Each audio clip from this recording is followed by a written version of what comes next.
This week on TechRap, Korea launches the next-gen high-speed data network, and Samsung introduces a new version of the S4 to support it.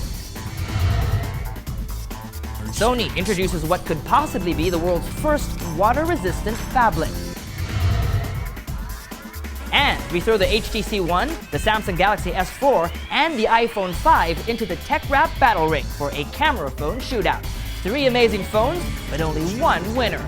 Stay glued, this is an episode you don't want to miss.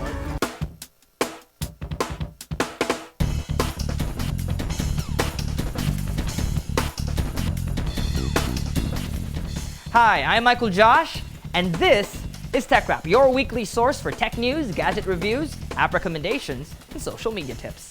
Is Facebook working on a reader app? Well, the Wall Street Journal reports the social networking company is doing just that. In the works is a mobile-friendly service that curates content from Facebook users and publishers. The current form of reader, which reportedly is the internal name of the service, supposedly resembles news reading app Flipboard, which allows users to use swipe gestures to see news stories related to their interest. Facebook declines to comment on the matter. LTE connectivity has barely reached a wide range of consumers, but South Korean mobile phone service provider SK Telecom has already taken the wraps off the next generation of high-speed mobile connectivity, the LTE-Advanced network. Tech news site The Verge reports seeing download tests with a blazing fast result of 102 megabits per second. SK Telecom claims the LTE-Advanced network can reach maximum speeds of up to 150 Mbps download and 37.5 Mbps upload. SK Telecom is not the first mobile provider to have LTE Advanced, but it is the first time that the release is accompanied by smartphones that can take advantage of the new connection. The South Korean mobile phone service provider says it will launch 7 devices that all support LTE Advanced by the end of the year. Speaking of devices, along with the launch of the LTE Advanced network in Korea, Samsung announces the world's first ever smartphone that supports the new network, the Galaxy S4 LTE-A. The latest addition to the S4 line of smartphones will have specs similar to the Galaxy S4, but it will be powered by Qualcomm's new processor, the Snapdragon 800, a 2.3 GHz quad-core processor, making the phone possibly the fastest smartphone in the world. The Galaxy S4 LTE-A will have 32 gigabytes of internal memory with a standard micro SD slot that can support up to 64 gigabytes of additional space. It will come initially in 2 colors, blue Arctic and red Aurora, with more color options in a later release. And for now, the S4 LTE-A will only be available in South Korea. Sony Mobile adds another device to its lineup of water-resistant gadgets, the new Xperia Z Ultra. Sony is calling it, quote, the next revolution in premium large-screen Android smartphone entertainment. What a mouthful. The Xperia Z Ultra is the first phablet on the market to use a full HD screen. Sony calls it a triluminous display and promises a more vivid viewing experience. If you recall, when we reviewed the Xperia Z, one of our complaints was its dull colors. Now, while the phone is a whopping 6.44 inches, it is being marketed as the world's slimmest smartphone.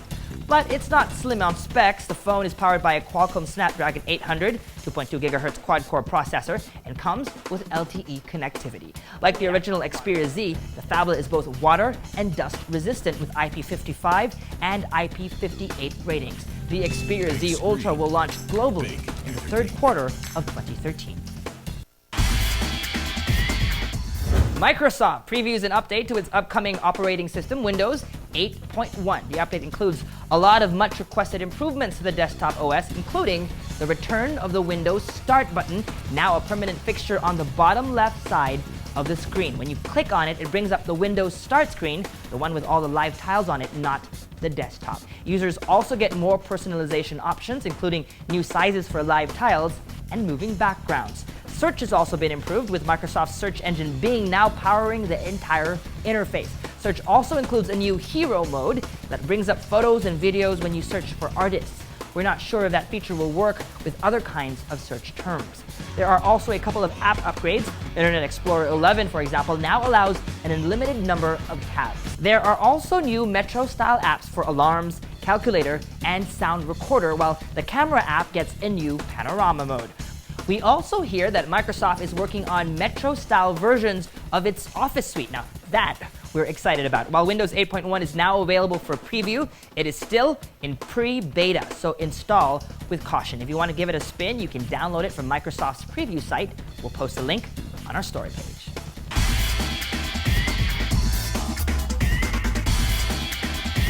Checking in on Foursquare has just become more social. In its latest update, users of the location-based social network can now check their friends in. How to do it? Simply tap on the I'm with button as you check in yourself. Doing so lets you add a friend's name. Your friend will receive a notification which they can either approve or reject. If your friend approves the check-in, you won't need his or her permission to check him or her in the next time. But if your friend declines it, he or she will just be mentioned in the post, but they won't be checked in on Foursquare. Afraid of being checked in too much? Don't worry. You will always receive a notification if a friend checks you in, and you can choose to delete that check-in afterwards. While smartphones are primarily devices for making calls and sending messages, one of the most important features consumers look for in a smartphone today is the ability to take great photos. Our feature this week is a smartphone battle that we've long been waiting for.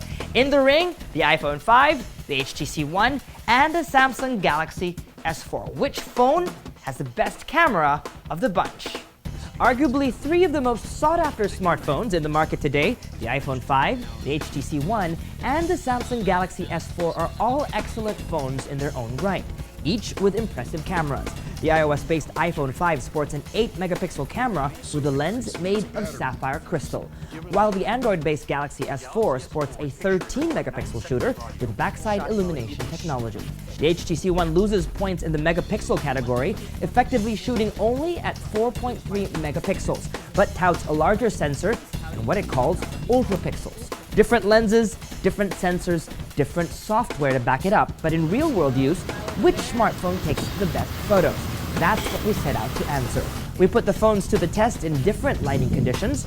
Outdoors and under bright sunlight, the HTC One has the tendency to blow out highlights. You'll see that in these photos inside a greenhouse, the HTC overexposed the roof of the greenhouse, while the iPhone and the S4 kept the color information intact. The same thing happened when we took portraits outdoors. Take a look at Jessica's left cheek and left arm. The iPhone did not blow out those areas, but the photo was pinkish. The HTC One overexposed those areas, while the S4 kept the color information and gave us the most accurate skin tone.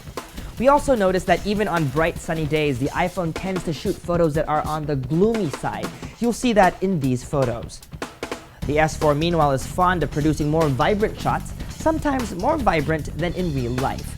One more note is that because it only shoots 4.3 megapixel shots, the HTC One doesn't capture a lot of detail. In these shots, for example, only the iPhone 5 and the S4 allow you to zoom in to see a vehicle's plate number. On the same shot, even taxi names are not visible on the HTC One. When it comes to outdoor shots, we give it to the Galaxy S4. From bright sunny days to low light situations, a lot of times we want to take shots indoors with mood lighting or in the shadows. In this category, the larger sensor of the HTC One makes a big difference, as promised. Take a look at these portraits that we shot in very low light. The iPhone did well reproducing the yellow light in the room, but Stacy's face is obviously full of noise. The S4 does it differently. The noise is not as visible, but the colors are a bit unrealistic, and the images are a bit softer. The HTC One shot is great. The tones from the light are just right, and Stacy's face doesn't have as much noise as in the previous shots.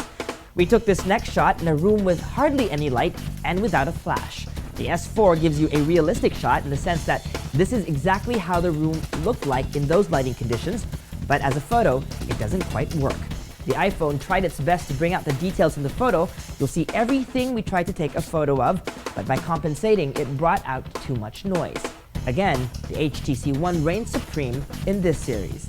In low light, it's no contest. The HTC One takes this round. But it's a different case when you start using the phone's built-in flash. We took photos of the same still life setup where the HTC One failed to completely light the scene. While color-wise, the S4 did a better job, you'll see the background matches the blues of the wall behind the setup. The camera software of the S4, however, tends to soften images in low light. This is evident here. The details are not as crisp as the iPhone 5, where the texture of the wood is pretty We also took portraits with flash. Again, the S4 softened the skin of our subjects, but produced an even color and lighting. Details were good on the iPhone 5, but the photo turned out noisy. While it was a close fight between the iPhone 5 and the S4, we give the flash category to the Galaxy S4 because of consistency. Our last category is macro. A lot of you want to take close-up shots, so what we did was try to take photos from as close a distance as possible. In this category, the S4 was in a different league. Take a look at these coins. The HTC One struggled to bring everything into focus, while the iPhone 5 did a good job at focusing, but fell flat if compared to the S4, which brought out the details of the coin. Take a look at the flower of the Hong Kong coin, which was just slightly larger than a 25 centavo coin. We did another test on a sunflower. Here's what the sunflower looks like from a reasonable distance on the iPhone 5, the HTC One, and the S4. And now close-up. If we zoom in closer on the S4 shot, you'll even notice bits of dew that had formed. In terms of close-up or macro photography, the Galaxy S4 takes this round as well. Before we declare a winner, a few more comments worth noting. First, the iPhone 5 does not take wide-angle photos. That's kind of a bummer. The HTC One and the S4 can both take 4:3 and 16:9 images. Number 2.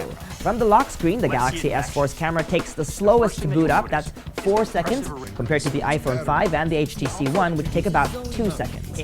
And last but definitely not least, in terms of software, the S4 ships with a host of features. The HTC One comes close in terms of feature set, while the iPhone 5's camera software is pretty much basic. But the iPhone 5 does a better job at taking panoramas. Overall, though, taking 3 out of the 4 rounds, we declare the Samsung Galaxy S4 the winner of this camera phone shootout. And that was TechRap. For the latest news updates, don't forget, follow Rappler.com on social media. We're on Twitter, Facebook, Instagram, and Google+. Also, congratulations to Anthony Gallardo, our winner of the Samsung Galaxy S4 giveaway. I hear he's already received his new smartphone and he sent us these photos.